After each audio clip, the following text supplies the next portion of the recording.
Hello, everyone. Welcome to TV Literate, the podcast that unapologetically enjoys trashy TV. I'm Gillian. And I'm Megan. And it's Christmas. It's fucking Christmas, y'all. Can you believe it? I cannot. I Can still anybody feel here like I'm believe in it? April. No, nobody can here believe it. I believe. I believe. Yeah, I really, I do not know where this year went. I'm not necessarily mad that it's almost over because it's not been great. Yeah. But, what the fuck? How was it Christmas? I don't know. Yeah, it's a pretty fucked up year, but also, it's been a real bad year for, my thoughts on mortality. Yeah. So time going faster. Not great. That's true. Not great. It's definitely, it adds another, layer of unease to this whole, the whole thing is, how fast time is slipping away. It's just a weird time. Am I going to be trapped here forever? Yeah.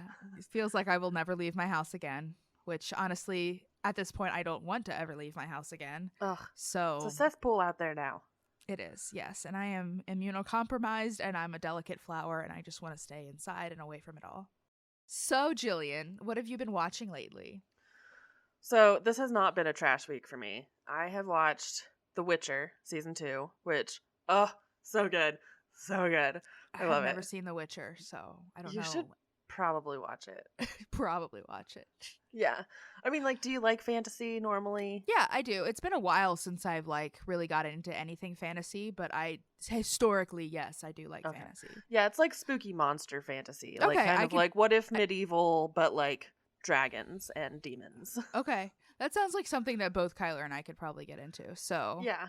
We'll give it a lots try. of cool, strong women, lots of very funny jokes that Hell yeah. just are delivered deadpan by fucking Cavill. What's his name?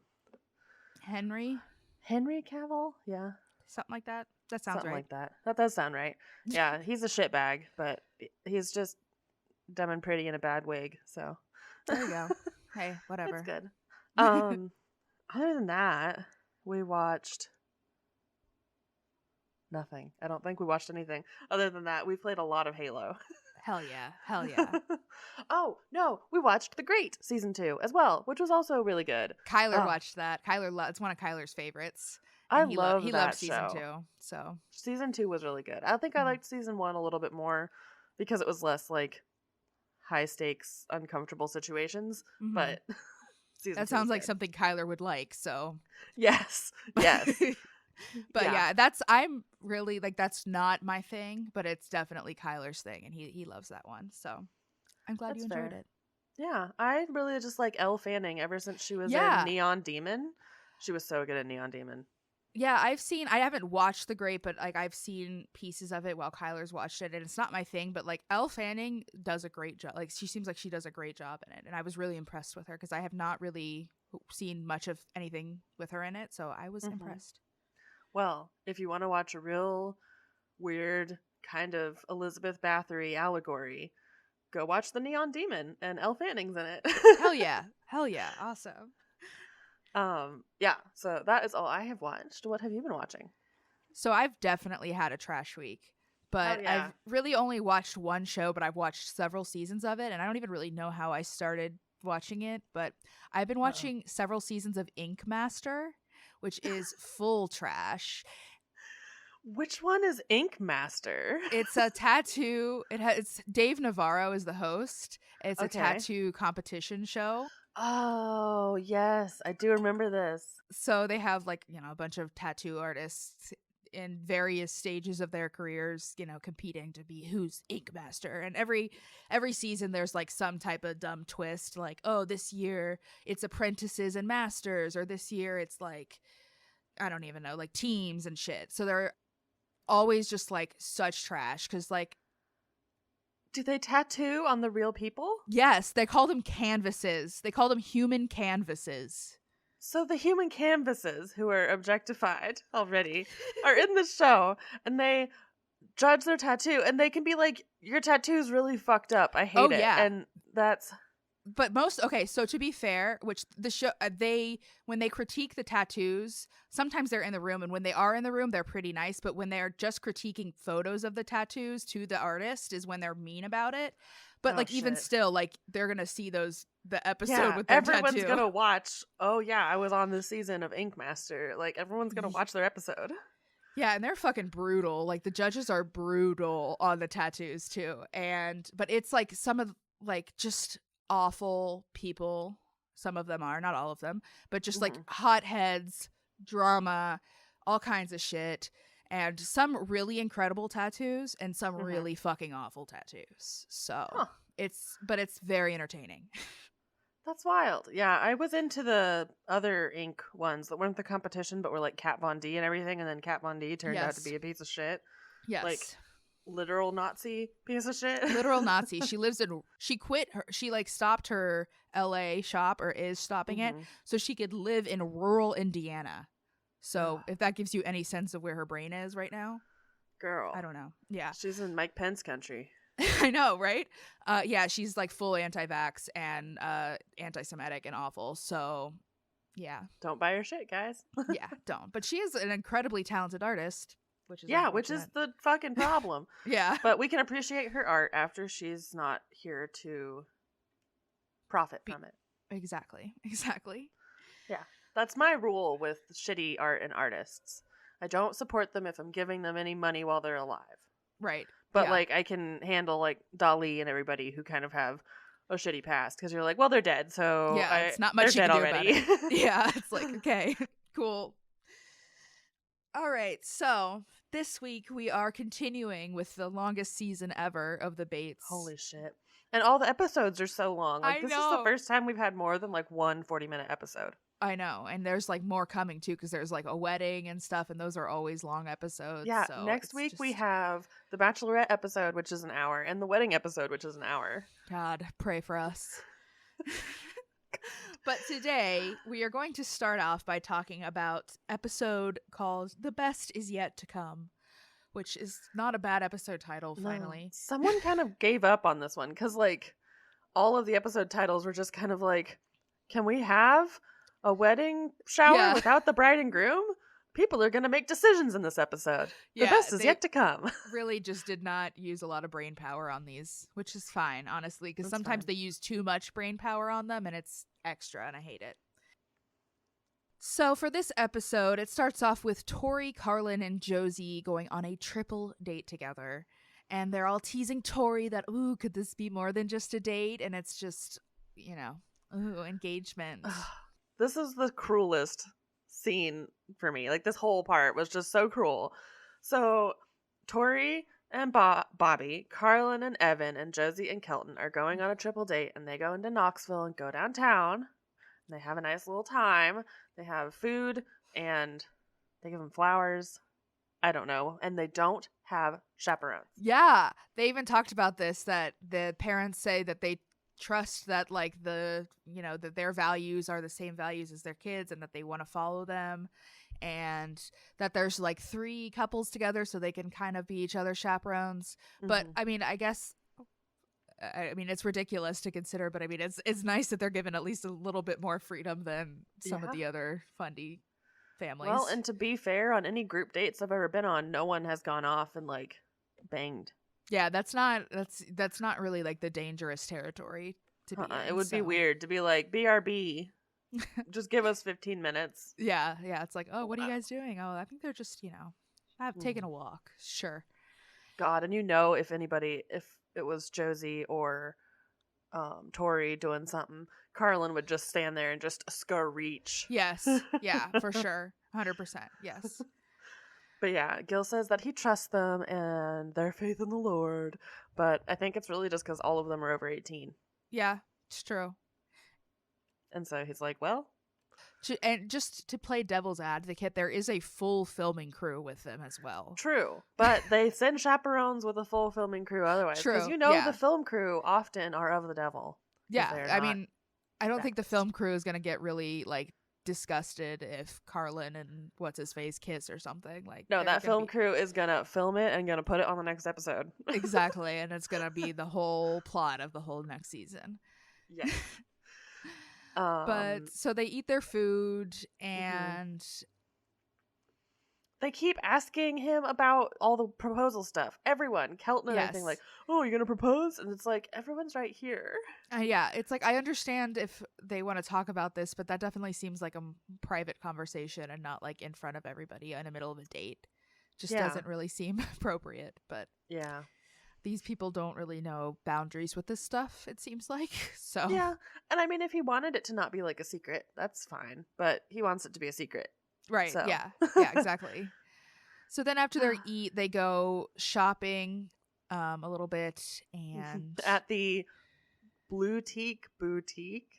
oh no, I didn't even notice that was what it was called. Boutique. Blue Teak. That's a name. Tori is also very annoying about her engagement ring, like so annoying that I want to scream.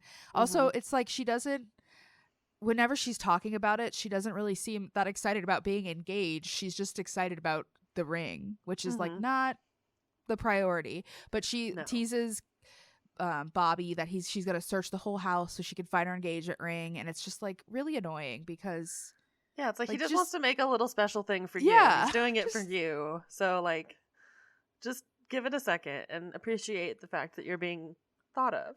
Right, exactly. Yeah, just be patient. Just relax. It's okay. We did have one of the bland white men show Tori a hat that said wifey on it, but she can't read cursive, so she said hyphy? Hiffy? I loved it. Hyphy. Oh god. It was so funny. Honey, please. They all think that he's going to propose tonight because Tori prefers low-key things and she's shy and awkward, as we learn. Yes, very clearly. So much clarity in the next few episodes. But no. Yeah. They go to a park and also Kelton has the ring with him and Bobby has it and shows Kelton that he has the ring with him. So it's like, what the fuck? He's like always prepared. Yeah. Then they go to a park afterwards and there just happens to be their photographer, Taryn, there. Just Taryn, their photographer that they always have for their engagements and their weddings. And it's like, it clearly looks like it's about to happen. And they're all taking photos together and it's real cute. And then Bobby's just like, I don't think this is the right place for it. I think I'm going to wait. And it's like, what the fuck? Why?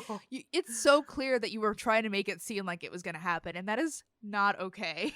It's so mean. It's so mean. So mean. Like, I don't even know how. That's so mean. Like, she was. Like, I think they should have split this episode in 2 episodes and named one Blue Balls. Yeah, because that's what this whole real. thing is. Like, the anticipation, like, oh no, I'm so nervous, I just got my nails done, I'm so excited, he said that he's gonna do it ASAP, and nope, go home. Yeah, bye. No. So then Bobby decides to get together with Kelly and Gil to talk about proposing and kind of figure out a plan, and they're brainstorming locations, and he says he kind of wants to do it in the next couple of weeks. Kelly Joe turns into the like sappiest little sweet marriage wedding all of a sudden when he's like, in the next couple of weeks, and she does like that hand thing where she rests her hands like her head on her clasped hands and is like, oh. Oh gosh, I'm just thinking about the day my daughter's gonna get boned for the first time. Ew, gross. I hate that. So then Tori, Carlin, and Josie all study together, which is basically them talking about courtships and boys and stuff. Carlin says that she thinks that Josie is going to get married before her, and she's jealous about that, which, like, I don't even know. Lots to unpack there. I hope Josie didn't get married before her, but she might have, because doesn't Josie have the same amount of kids as Josie Carlin, Josie has 2, and Carlin's pregnant with her second. So yeah. Shit. I don't know. I don't know actually, but we'll find out. They all married the same white man. They did. It's hard to keep them all straight. It's so hard. When they were all together, I was like, they really do look the same. Like, I was able to like compare them with the 3 of them standing there. I'm like, still no idea. Yeah, it's so hard. But yeah, I don't know. Tori just talks about how she wants to be engaged. And I do understand her excitement and impatience because I was there too. Like, I definitely was like ready to get engaged before Kyler was. So I get that, but it's just a lot. It's like an appropriate conversation to be this like obsessed about it with your sisters and then just shut the fuck up about it to your soon-to-be fiance. Yeah, like he probably doesn't need any more pressure than he already is under. He's so anxious. Yeah. Just say, I wouldn't mind getting married or engaged just occasionally to be like, I will say yes. Yes, just so you know, wouldn't be mad. Okay, so when we were talking to Kelly and there was like a Zach talking head moment just before they started studying, they were talking about how Bobby is trying to propose, like all the proposals are starting to be for the families and everything, and he's like, even a bad proposal isn't going to run this family off. And I was like, yeah, that should be most families, honestly. Yeah. Proposals don't matter that much. Like, Yeah. unless you accidentally kill your soon-to-be affianced. That would be bad. That would be bad, but I'm sure it's happened. People have, like, accidentally pushed their significant other off a cliff or something. Damn, this is getting dark really quick. Sorry. I just think about all the possibilities, and of course I'm going to think about all the bad possibilities. I get it. I'm the same way. Just, like, jump to the worst possible conclusion and then go from there. Yeah. Okay, so we have Bobby and Kelton going to play disc golf to relax. Oh, yeah. Yeah, they're relaxing, but they're also, of course, discussing engagement plans. And Bobby is talking about how it's really important to him that the family be involved because he knows that that's important to Tori. I forgot her name. I know. Sorry. I can't remember which one is with which one. And he's kind of like, at the same time, kind of like giving Kelton some advice about like how he should go about doing stuff with Josie and the Bates family and all kinds of stuff. And they just bro out. They do. They really bro out. They're like pumped about the engagement that they're going to do tomorrow. Hell yeah. Hell yeah. Pumped. Hell yeah. Hell yeah, brother. So it's proposal day now, and Bobby's parents are coming in town, and they are planning to meet Tori at her school to kind of surprise her. She has no idea they're coming, and they also bring some of her sisters along so she can get ready for the date. Which was thoughtful. Yeah, definitely thoughtful. Because I definitely wouldn't want to like go and get like pictures taken of me in a beautiful place with what I would wear to college. Exactly. Like, you just got out of school. Like, you were probably there all day. Wearing a pair of pants that you can sit in for multiple hours at a time instead of like a cute dress. Yeah. Oh, sorry, they don't wear pants. Yeah. God, I forgot. Yeah, it was just a crumpled up denim skirt that she was wearing, probably. But, but yeah, it was definitely a good foresight and thoughtful. It was very thoughtful of him. Yep.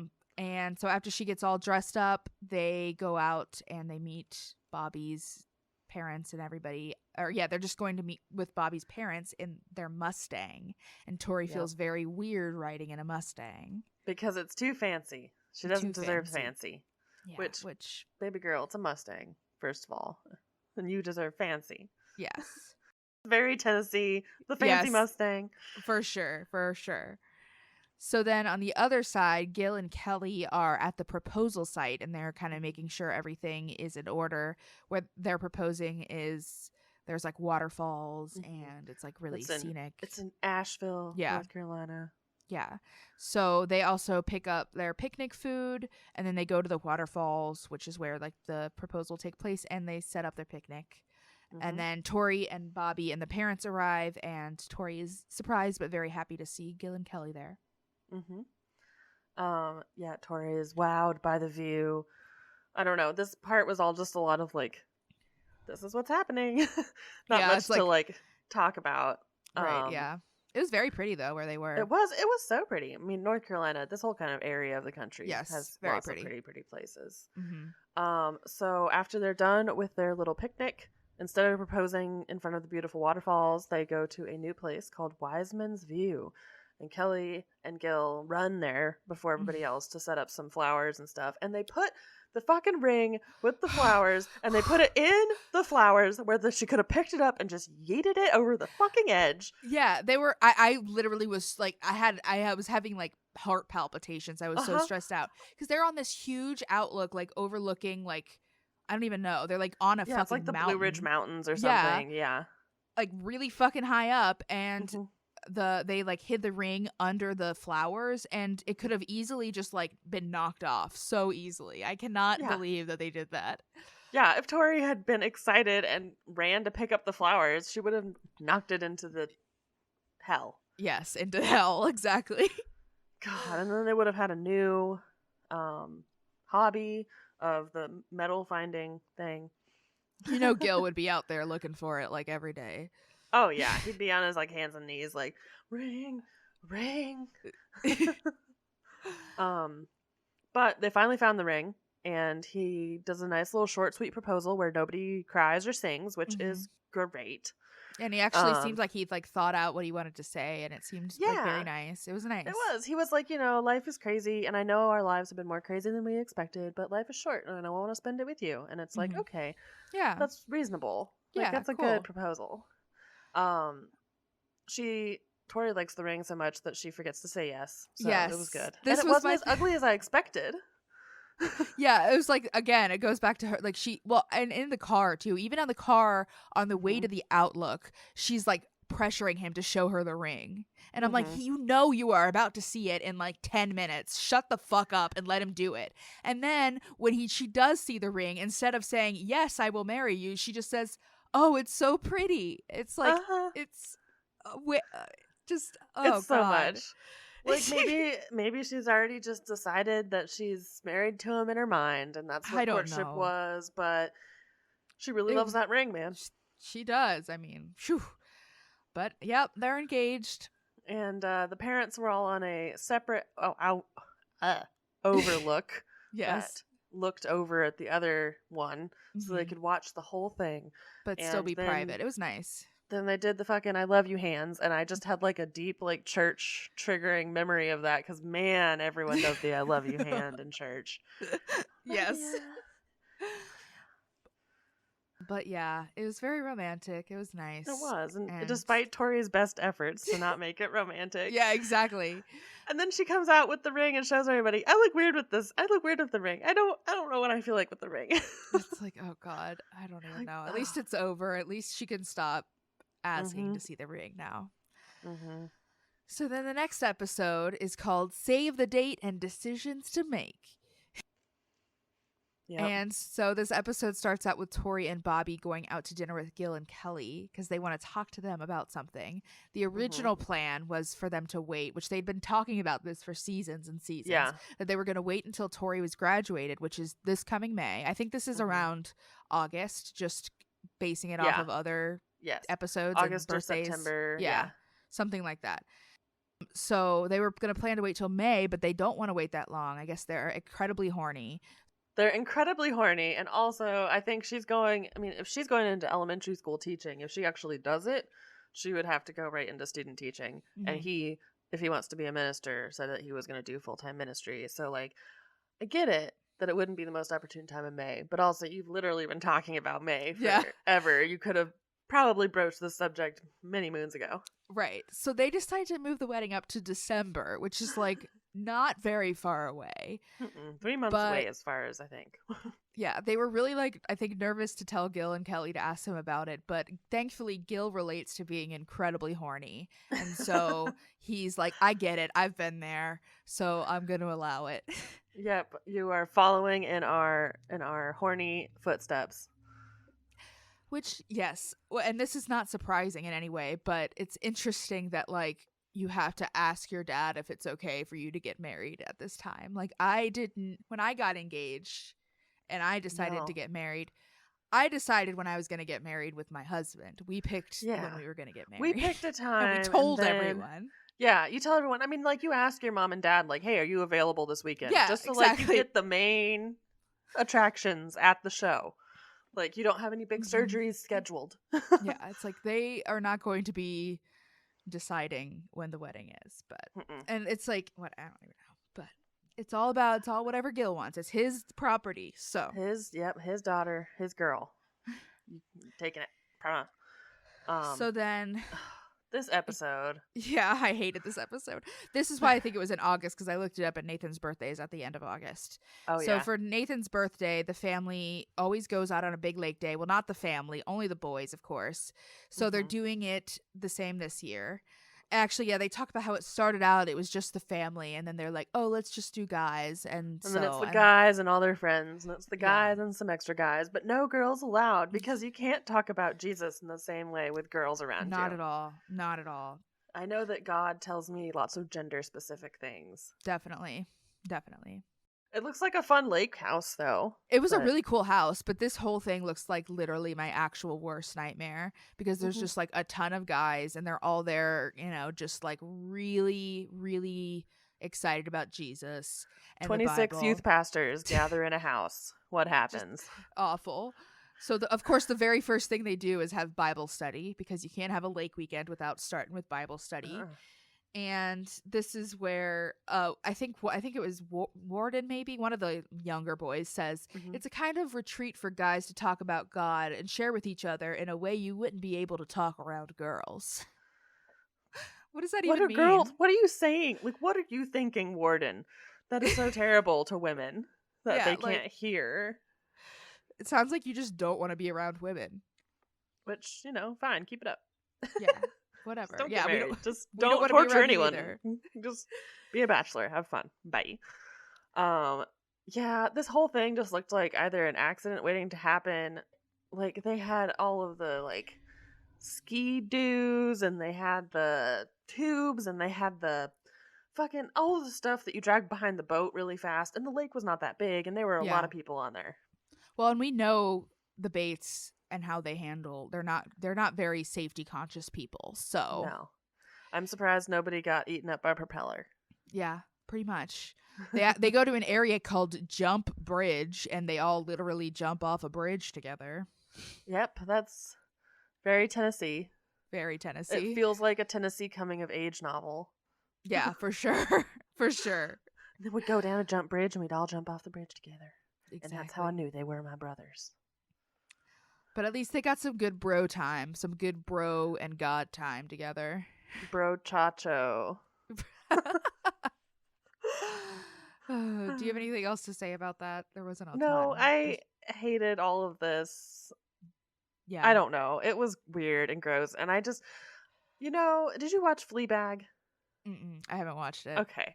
So Sorry. there's this scene in Fleabag, this like part of it, where she goes to a women's retreat where it's being silent the whole time. And then next door, there's the men's retreat, and they get to yell at like a blow up sex doll of a woman and get out all their anger at women.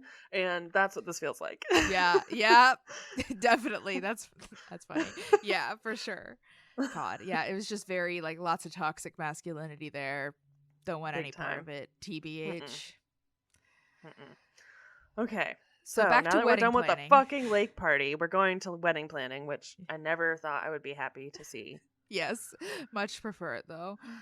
Erin comes over and her and Tori and Kelly work on kind of a to-do list for the wedding, and Bobby joins them as well.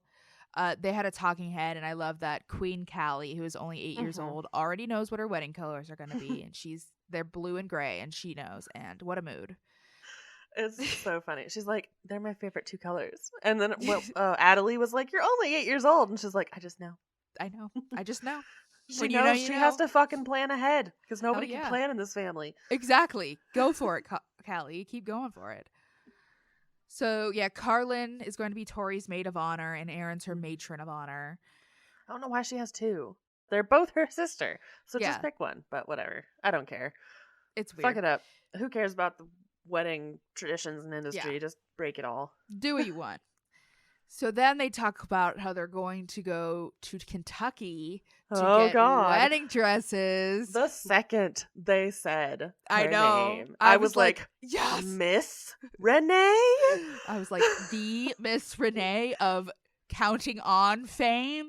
And you heard of her from some friends? Wonder which friends they were. Wonder who? So yes, we go to Kentucky. Mhm. And they go to Renee's bridal. We're reunited with Renee. It's good to see her. She's still looking more and more like Gwen Shamblin every day. For sure. So they are making this poor woman make a dress from scratch in such a short amount of time. I feel very bad for her.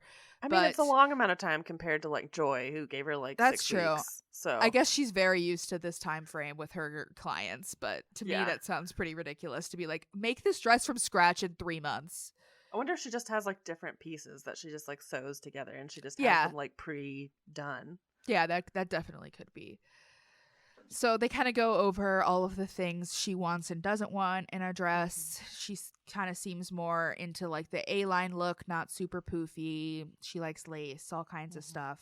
She kind of gets ideas, and then they are going to be coming back with all the sisters soon to do some fittings.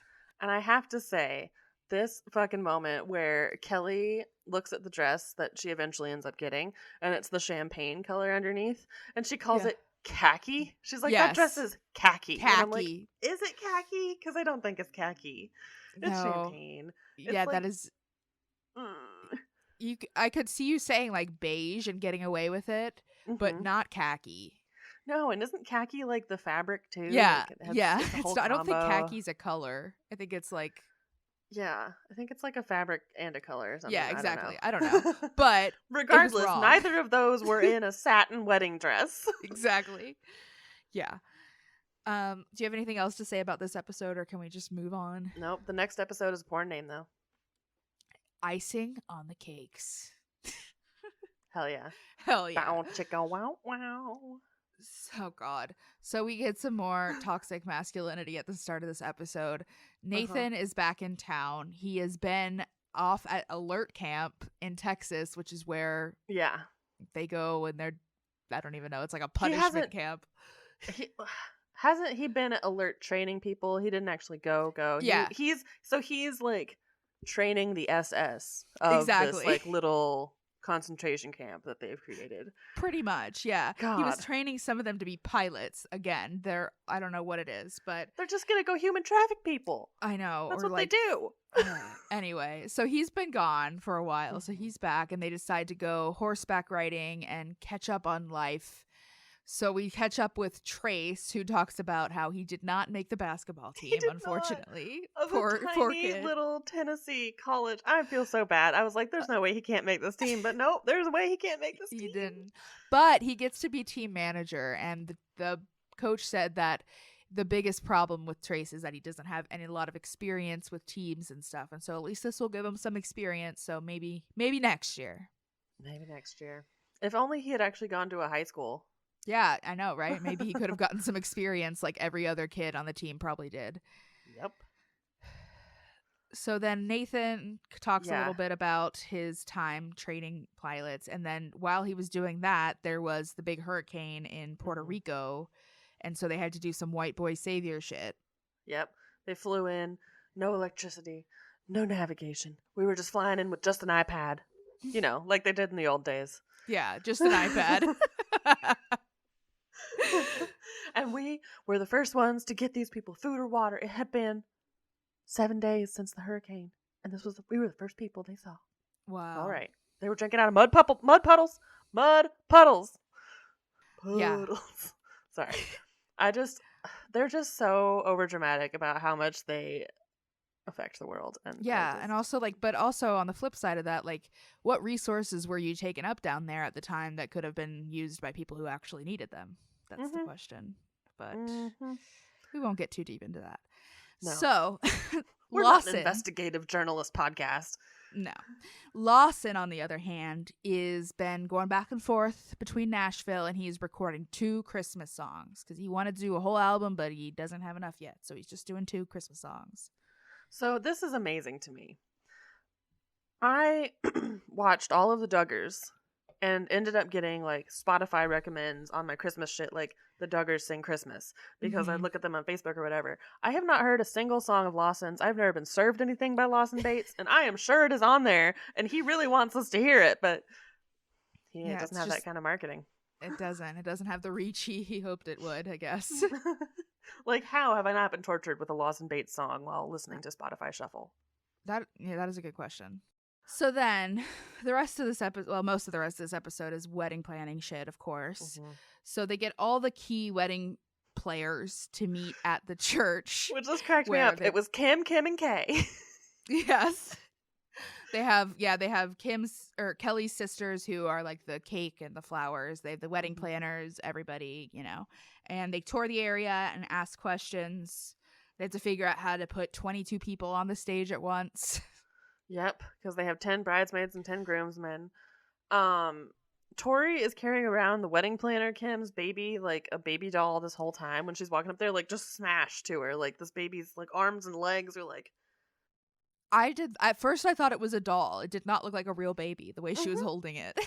Oh yeah. Oh yeah. And then they're doing these fucking trees. The Melania Trump Christmas. Shit. Yeah, they decided that since, well, Gil is, he's a tree man, so he's cutting trees and branches down, and they're making them, like, they're putting them down the aisles for decorations because it's going to be like a winter wonderland theme. But like the most depressing, like how can we make winter like stark? Just bare like trees, dead branches, bare white trees. Yeah. We're not gonna do any of the like normal things that people do, which is like put greenery inside to make it feel warm and festive. It's like, no, this is a solemn occasion. Dead trees only. Dead trees only. So then they meet up and talk a little bit with Kelly's sisters about plans for flowers and the cake, and Tori's really indecisive and doesn't know anything and is just like, I don't know, whatever. Like, I get it. I get the like decision fatigue of all of this, but like just say like I just want a white cake with white frosting or whatever, like whatever the fuck you want, just do it. Just say it. Just do it. Don't just be like, I don't care. Yeah. You pick. Like, no, this is for you. Yeah, don't put that responsibility on somebody else, because that's like a whole nother job. And they're already making that fucking cake for free for you. Yeah, just at least give them some guidance. It's not that hard. But they're going to have 500 to 700 guests, and she wants a ruffle cake. There we go. It was it's one of those fucking messy frosted ones where it's like, yeah, whatever. Different layers, very Pinteresty. Yes, for sure. So the rest of this episode, Kelly is in Florida watching Alyssa's kids while they go on vacation. And while she's gone, it's Isaiah's birthday, and she's sad about missing it. So she sets up this whole laser tag party. But of course, it's fucking boys only. Are the Goyles allowed to do anything fun in this house? No, or do they just get to plan the weddings? Girls don't know anything about guns, and they just get to plan weddings. Laser tag is fun as fuck, okay? I'm a girl, and I can say that. I know. Sorry, they're inside cleaning. That's true. Yeah. Cleaning and taking care of the babies. Yep. It was terrible. It was the Solstice people again, bringing a whole inflatable laser tag setup, so I guess they're going to be BFFs with the Vote family, I think they're called. Yeah. Vote. Whatever. Yeah, Warden won the first round and was really annoying about it, and then they do a group round. Again, Warden definitely seems like he could kill somebody. Yeah, he's scary. And so then after they do the laser tag, they all get together and they get some manly advice from his brothers about being a teenager and talk about his life and his goals. And then as the final parting scene, one of the other brothers gives him a purple nurple on the head, like whatever, talking head. Yeah. I mean, if are you really brothers if you don't give each other purple nurples? I don't think so. Right? God, I hope I never have a brother, which is pretty set in stone now. Probably true. I have a brother, but thankfully my brother is a very kind, gentle person. So I was the mean one of the two of us. Which is good, because you're not that mean. You're just a little mean. I can be mean. You've grown out of it. Let's just say that. I hope so. Not on these fucking hormones. Exactly. Not this month, but most months. Okay. So the next episode is called Big Decisions, Bigger Opinions. Bigger opinions. You know it's going to be fucking Carlin saying some hurtful shit about somebody in a dress.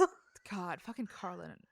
Anyway, we'll get into that. Anyways, everyone's in town. Yes, everyone is in town. So, of course, they have to have a big picnic in the park and celebrate. But can't have a, event without having an announcement.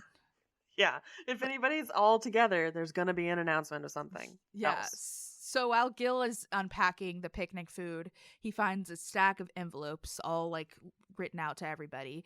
So he passes them out and they all open them, and it's like a pregnancy announcement, saying we're having a baby, whenever, but nobody knows who it is.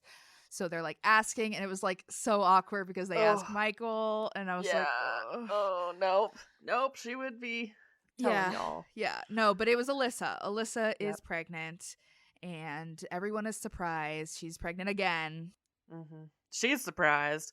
I think she uses birth control, doesn't she? I think she's said I that don't know. before, but I can't remember. I don't know. But is having her third. And I was scared, but then I was so glad when Michael had a talking head, and she said that Alyssa called her ahead of time and told her, because I was about to be so mad at Alyssa for doing this in front of Michael. Because just like a PSA, if you are pregnant, you find out you're pregnant and you know one of your close friends or family members is going through infertility, miscarriage, or something like that, be very sensitive about that and don't announce it like super excitedly don't put them in like everybody. an awkward situation where they're gonna like have emotions that they need to deal with. Like, you just call them and tell them and let them in the privacy of their home deal with what needs to be dealt with. Exactly. So I was very happy that Alyssa did that, because I was going to be very upset for Michael. I was impressed with her too, because when one of them asked, like, Michael, is it you? Like, I was like, I know. I literally was put your like, fucking name on it. It's not Michael. Yeah. She definitely should have said, like, it was kind of weird that he didn't. I don't know. Yeah, like baby, whatever the fuck their last name is. Yeah, it's like you're already surprising them with the envelopes and the thing anyway. Like, you don't have to. It was weird. But yeah, it was weird, especially because like Whitney did her thing where they even announced the full name and gender already. Like, yeah. Whatever.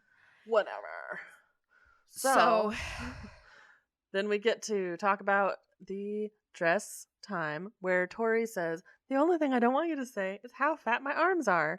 And I'm just like, oh, this sucks. Yeah. But that was I think I said those exact things at my bridal party too, and they were like, oh shut the fuck up, Megan. I mean, it sucks. That's the thing. Yeah, like, wedding all dress think shopping it. We're sucks. like, oh god, don't mention like, but like, just when you're looking at dresses with people, don't mention their body parts. Just talk about the dress. Exactly. It's 100% just the dress, not about the person in it. Yeah. So they all go to Renee's bridal, and they're going to do bridesmaid dress stuff and wedding dress stuff. So they have a whole spread of food. Renee's gone all out for this. And Tori gets her hair and makeup done in a chair while the bridesmaids try on their dresses, which are purple, a couple different styles. They were pretty. They weren't really my style, but they were pretty. I hate the purple she's chosen because it's just so much like kids' birthday party purple to me. Yeah. But it's fine. It's cheery at least. It's not beige. That's true. Yeah, at least there's some color here. So 2 of her bridesmaids are going to be 4 or 5 months pregnant by the time, so they're doing empire waists for some people. And I love a good mix and match bridal party. Yeah, definitely. And they all looked good together too. Like, they all went well together, so that's nice. Yeah.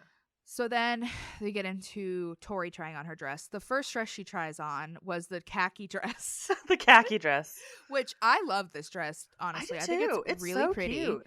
And it doesn't look like modest. It's just like how it's supposed to be. Right. It's like a champagne like slip underneath, and then lace, long sleeves, buttons, long train. Yeah. Very pretty. I thought it was very pretty, and I thought that Tori looked gorgeous in it. Yes. Yeah, no, I loved it. I liked all 3 of her dresses that she chose, that she like tried on, but yeah. Good. Yeah, and it seemed like it's like her face really lit up, and it seemed like she really liked it too. The second dress she tried on was all white lace. It had sleeves. She liked it, but not as much as the first. It had the thicker lace that wasn't like that thin, pretty lace. It was kind of the chunky lace. Yeah. Festival lace. And then dress number 3 was all white lace. It was A-line, but like poofier, and everyone loves it, but it's clear that Tori does not. Which, that's fine. She just doesn't want to have her arms out, which if it doesn't make her comfortable to have her arms out on her big day, put your little arms back in. Yeah. The long sleeves it's a beautiful look too. So I get it. And it's a winter wedding, so it's like the perfect time for long sleeves. Exactly. Yeah, but everyone, of course, is so fucking opinionated and trying to pressure, especially Carlin was really annoying during this. Always. Yes. She's like, but don't you want to be in white? White really makes you pop. White's so great. I don't really know about the champagne, but I don't know. Then she just starts crying, and she just requires a lot of Attention. Yes. Yes. But Yes. yeah, they talk about how they're really trying to pressure Tori to go with the first dress but do it white instead of the champagne, but she seems to really like the champagne, and I do too. Mhm. And they are like, "Oh, but you want the suits to be gray, and that's going to clash." And first of all, I don't see that, but whatever.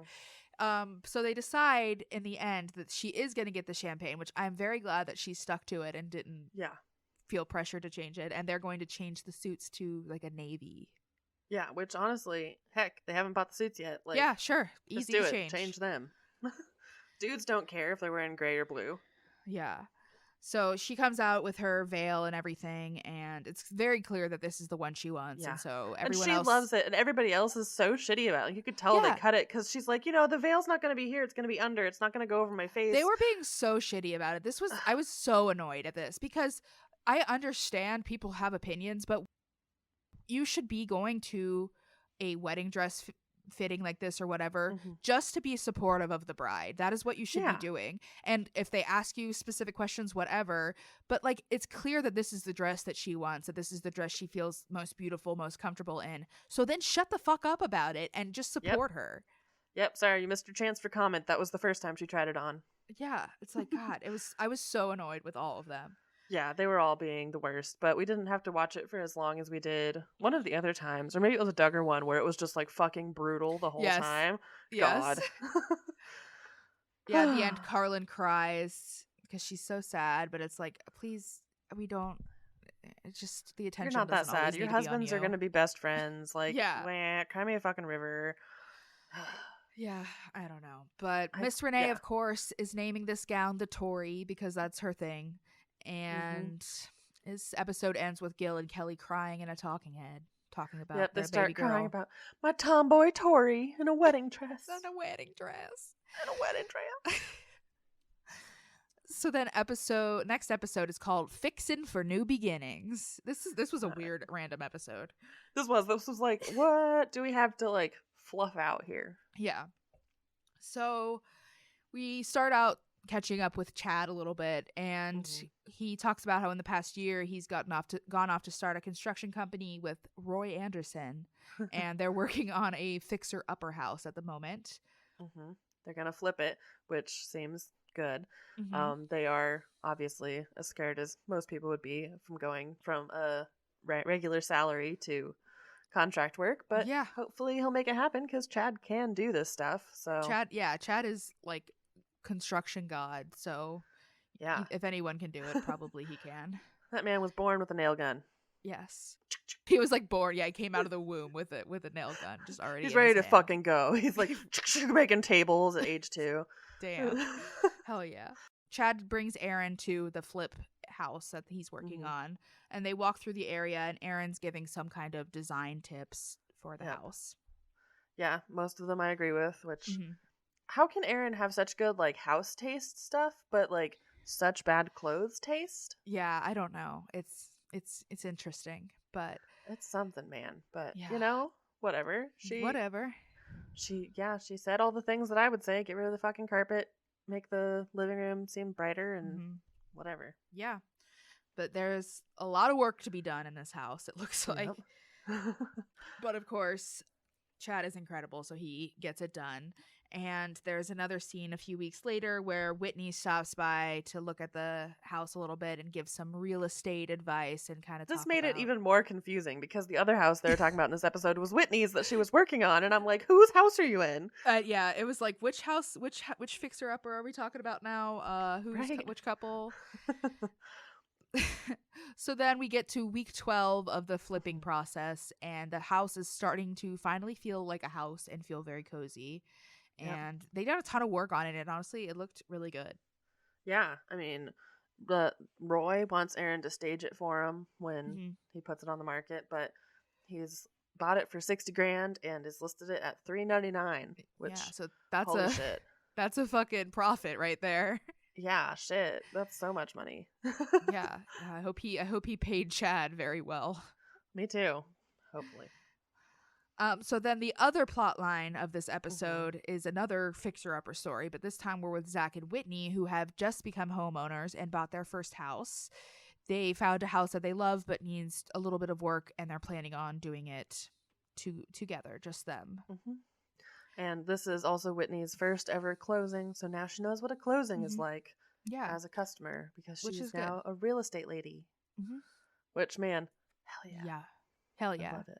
Yeah, it's nice for them to get on both sides of the closing experience to kind of get how you feel and mm-hmm. how to help people the best. Yeah, exactly. Hopefully it will make Whitney a good realtor. Mm-hmm. So then they bring the kids over to their house and kind of go over what they want to do, the walls they want to take out, and all the stuff that they want to do. And they have a budget of $15,000, and they're hoping they get it done in 6 weeks, which it does not. It does but not, it wasn't too far off. No, not too far off. Just a couple weeks over, which is for construction projects like that. It's always way longer than they say it's going to be. So a couple extra weeks is really not that bad at all. So we get to them looking for flooring at Knoxville Salvage, and Whitney and Zach are at an impasse. They each like a different thing, but then Whitney's ends up being cheaper. So yeah. Fair. Buy used and save the difference or something. Yes, exactly.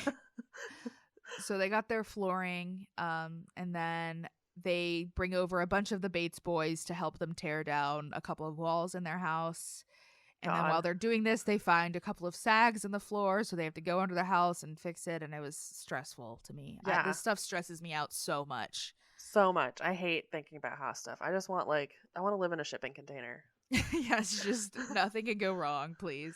I'll watch for rust. That's all I can do. I don't know anything about foundations and settling and whatever. Just it was stressful. Zach had to go under the house and put some piers and a beam up and to hold the floor up, but they had a big tub on it and the beam had cracked. I don't know. It seemed like it should have maybe had some professionals in there. Yeah, I probably would have, but I don't know. I don't know anything about this, so yeah. But by week 6, they have finished the demolition, the hardwood flooring, the cabinets, the arch lights, the can lights, and the drywall. But they still have all of the finishing stuff, countertops and. But it's they're making a lot of progress though, and it looks good so far. So it does. So then it's week 8, and Zach and Whitney are finally moving things into the house, starting to move things in.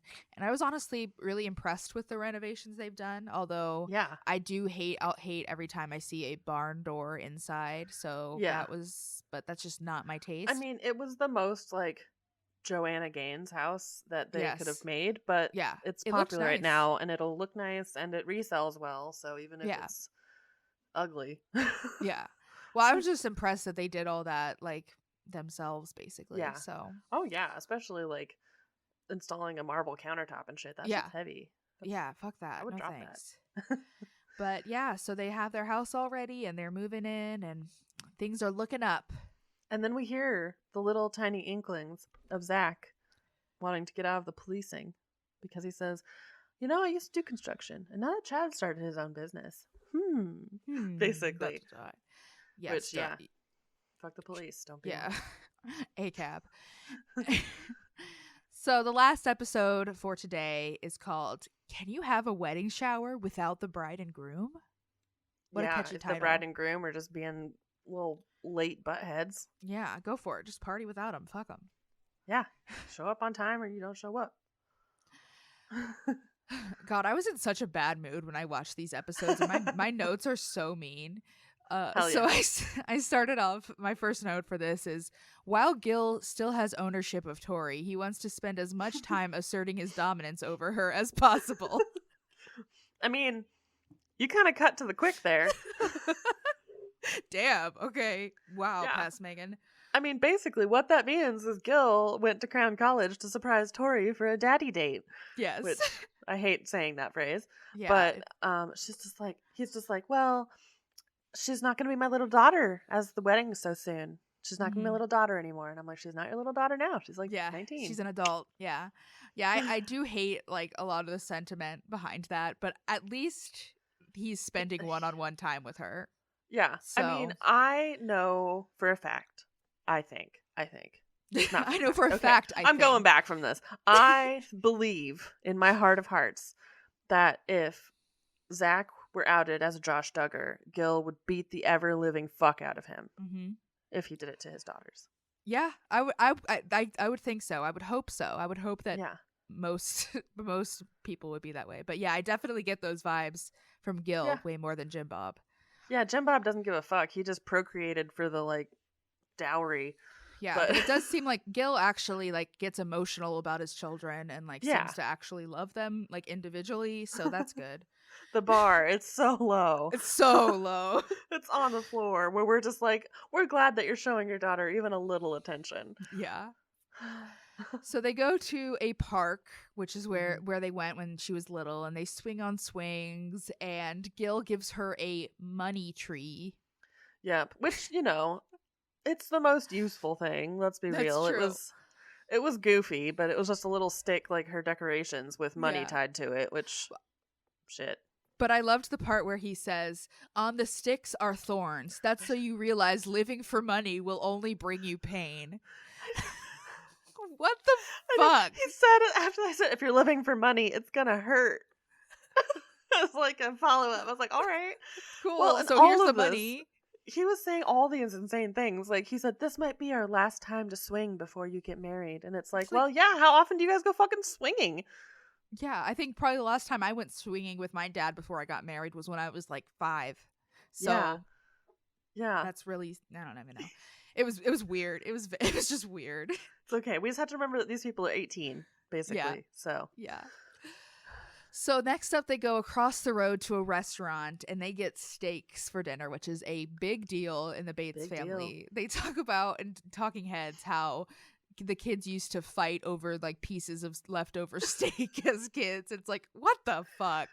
I know. Like, why do fundies not feed their children enough food? I know. Like, holy shit. I get it that steak is expensive, but like, yeah, it seems like these kids like were like really wanting some steak too much.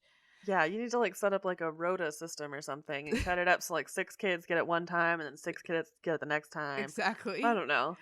Like, I get it, because yeah, going to a steakhouse is definitely expensive, and going to a steakhouse with 18 children would be an actual nightmare. Yeah. Holy shit, I had never actually considered that, but wow. Yeah. No thanks. Shut down the steakhouse, we're coming in. Yeah, for real. So while at the steakhouse having dinner, they bring out pictures and they go through their childhood together, and of course Gil cries. And it's a lovely... Tori keeps saying that she's not going to cry because she wants to save it all for the wedding. And like... Why? I don't want to be crying at my wedding. No, I don't want to cry at my wedding. And also, like, you don't run out of tears or like emotion or like sentimentality. That is true. You can just cry when you're sad instead of repressing it. It would probably be best if you let these emotions out while you're feeling them and then you don't repress them all. Like, if you feel the emotion, just let it out. Yeah. Yep. Yeah. That's kind of the whole feeling that I had about this entire episode, because Tori is just the whole time. She's just like, I don't want to cry. I don't want to do anything. She's like, I'm not expressive, but everything means a lot. And it's just like, that kind of means that you don't cry and you don't say thank you. Yeah. Yeah. That's not great, but okay. Yeah. I don't know. So then we get a little part where little Casey Lynn, who is Zach and Whitney's baby, is getting her first haircut, and Josie is the one doing it since she's at cosmetology school and she only has 10 days left. Oh man, Josie's gonna be a real girl soon. Oh yeah. This was actually really cute. I loved watching Bradley making cute little silly faces at Casey to try to keep her attention. They're so cute, and I can't handle it. I know. I hate that they're being raised by like probably like top 500 terrible people in Tennessee. But they're fucking cute. They're so cute.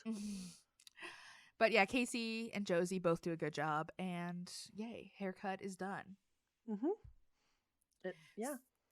So then we get into the really awkward part of this whole episode. The wedding shower, which, man, it was rough to end on this episode, which is why I had watched part of the next episode, which was worse. So good. It's gonna be rough. It's Tori's bridal shower. Michael got conned into decorating, so she's doing that, and then Aaron got conned into decorating with no decor. Yes, she was having the little kids make it because they didn't have any. It's like, okay, planning is really your friend. Let me tell you that. Seriously. Aaron comes in and commands everything, and I mean, which it needed to happen, so it was fine. But they get everything set up, and then she talks about how at her bridal shower they had This was everything set brutal. up and it was beautiful and everything, and they were expecting like 200 people and only 9 people showed up. Oh God. And like, holy shit, when they switched to the talking head of Kelly and she's just like, it's true, it happened. It's just like, there's no way anyone knows how to fucking deal with that moment. Like, what the fuck? Everyone Yeah. just bailed? I wonder if it was just like very poorly planned, like last minute type of thing. They 'cause had that it like sounds... on 4th of July or yeah, like I feel like Christmas there had to weekend. have been some type of planning error along the way, and just knowing the Bates, that seems accurate to me.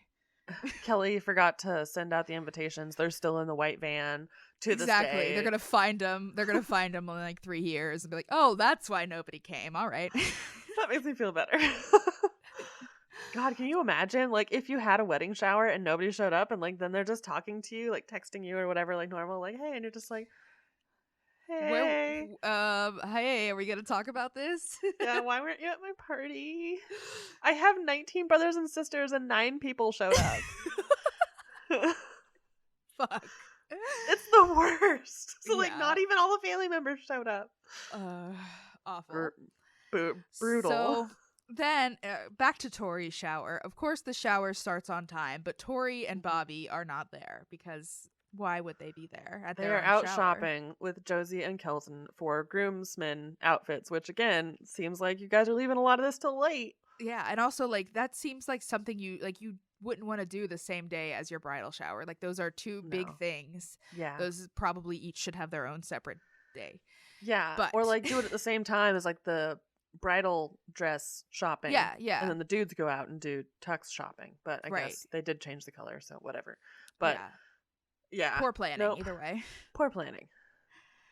But finally they show up late, and Tori is apparently always late, so I don't think anyone was super shocked. Nope. And then we get into the really awkwardness of it all because they play a little game of how well do Tori and Bobby know each other, and it's basically Kelly just asking them a bunch of questions while they sit on stage and open presents. And it was just Tori, for some reason, even though she's like very outgoing, and she got such bad stage fright. She just couldn't think of anything. She's like, they were throwing her like lowball questions, like how would Kelton feel about this, or Bobby, whatever the fuck his name is. How would Bobby feel about this, or what are these two things that you have enjoyed together? And she's just like, I don't know. I don't know. Like they should have just cut it and been like, all right, let's not play that game anymore after like the first 3 times. It was painful to watch. It was literally painful to watch. And you could tell with like how much they showed us, where it was just like clips and then it would like change to another clip like a few minutes later, and you're just like, this went on for like half an hour. Yeah, and they kept showing the audience too, and they were all just like sitting there like, what the fuck am I supposed to be doing? It hurts.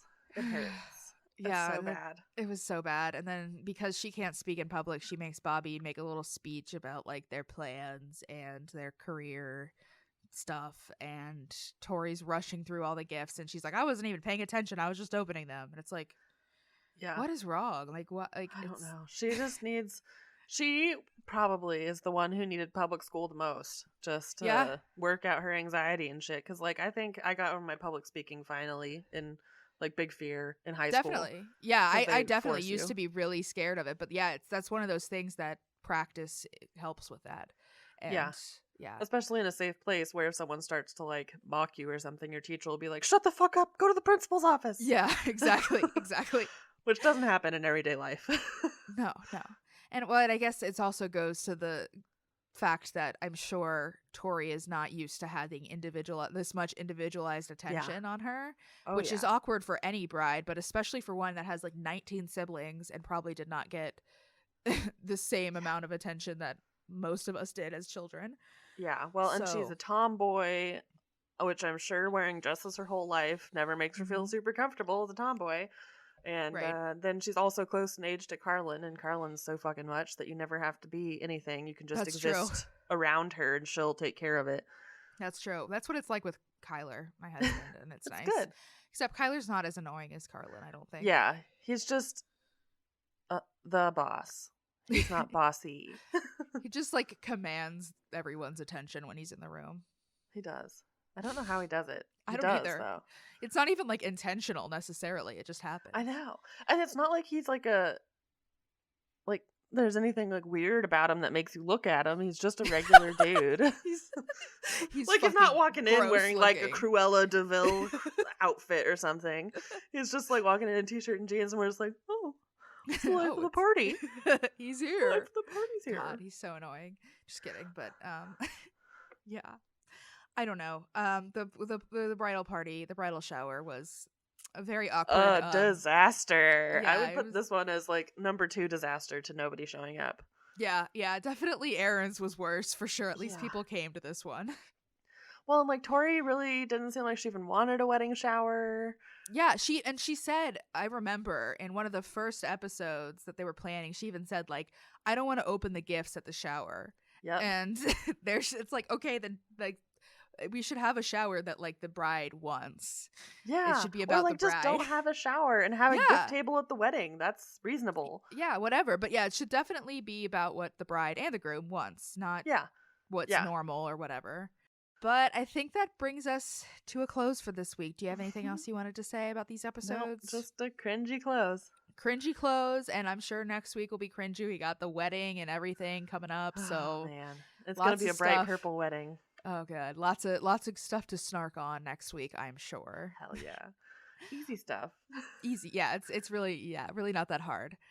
So, if you have anything that you want to say about this episode or any of our other episodes, or if you have any suggestions for things you'd like us to watch in the future, you can send us an email at tvliterate@gmail.com.